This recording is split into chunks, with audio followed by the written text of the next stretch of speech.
Hi, Mark Reedy here. In this video I'm going to show you the Lube Service Reminders with Filters Listed report.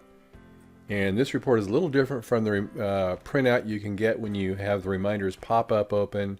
You click on the Lube Service tab and then you click on that little print button in there. You can sort by any of those columns on that screen one at a time, and it'll print out as you have it sorted.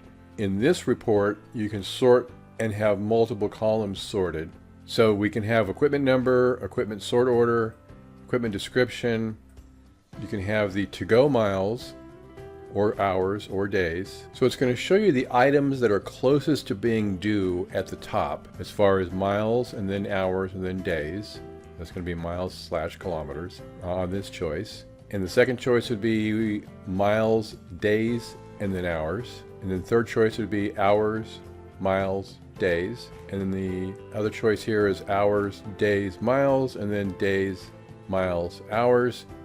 And we go to the last one here of days, hours, miles. So whichever columns you want to have sorted at the top, so that the things that are closest to being due based on either miles or hours or days are at the top of the list, or closest to the top of the list. So let me just show you an example here of how this is going to work. And we're going to click on miles, hours, days. And actually let's do miles, days, hours. So it's going to put it in that order. Okay. And so when I click on preview here, depending on the size of your database and how many reminders and Lube services you have, it could take like up to 30 seconds for the report to render. So I'm going to go ahead and click preview and we'll wait for that to render.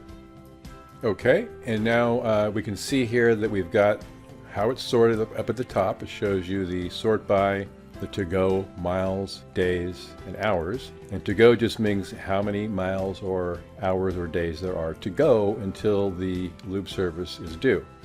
What this consists of is the equipment number on the first row for each record, and then the filter list on the second row for each record. So we have equipment number, the equipment description, the lube service type, the current odometer reading for the equipment, the next mileage that it's due at, the miles to go until it's due, the current hours meter reading, the next hours meter reading that it should be at when it's due, how many hours to go until it's due, the next due date, and how many days to go before it's due. So we can see on this one it is past due by 135,000 miles and also past due by 735 days. All right, and the next one down here is past due by 93,000 miles and past due by 962 days. So keep in mind we had it go miles as the first criteria for sorting, and then days, and then hours. So in this case, even though this one is more past due on the days, we were sorted by mileage first. So this one with the most past due miles is up on top. All right, if you didn't have anything past due, it would just show you the ones that are coming up due and which ones are the most critical because they're going to be due in a shorter amount of time, or a shorter amount of miles, or shorter amount of hours. All right, and then the next column, or next row rather, is the filters, and just that comes from the filters tab for each piece of equipment. So that just gets pulled in there, so you don't have to go looking for them. Makes it a little bit quicker. So that's it. And then you have these other choices for other sorting options like I showed you before. And so that's it for this video. Hopefully that's been helpful. Thanks for watching. Have a good one. Take care.